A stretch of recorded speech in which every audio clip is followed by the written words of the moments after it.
Hvað einkennir spendýr? Spendýr eru dýr sem hafa ákveðin einkenni.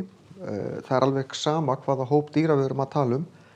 Þegar við köllum hóp dýra einhverju nafni þá fylgja því einhver einkenni að tilheyra þeim hópi. Spendýr er eitt af þessu. Sumir halda að það sé einkenni spendýr hafa spena. Það er ekki rétt. Það er ekki öll spendýr með spena. Sumir halda að það að eignast lifandi afkvæmi sé einkenni spendýra. Heldur ekki rétt. Það eignast ekki öll spendýr lifandi afkvæmi. Það er fyrst og fremst tvennt sem einkennir öll spendýr. Það er að vera með hár, kannski ekki mikið eftir að mínu hári, og að næra afkvæmin á mjólk. Afkvæmin drekka ekki endilega úr spena.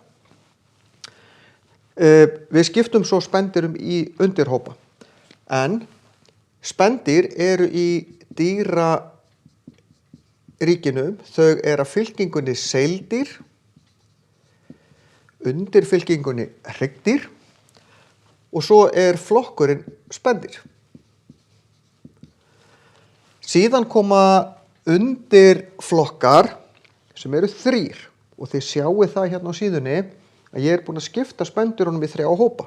Það eru nöfdýr, það eru dýr sem ekki með spenna og eignast ekki lifandi afkvæmi því þau eignast verpa eggjum og unginn drekkur svo mjólk sem að seytlar út húðina svipa á sviti með að sjúga hárin. Pokadýr og svo fylgjudýr. En ég ætla að tala betur þá hópa í myndböndum sem þið finnið inn á síðunni hjá þeim.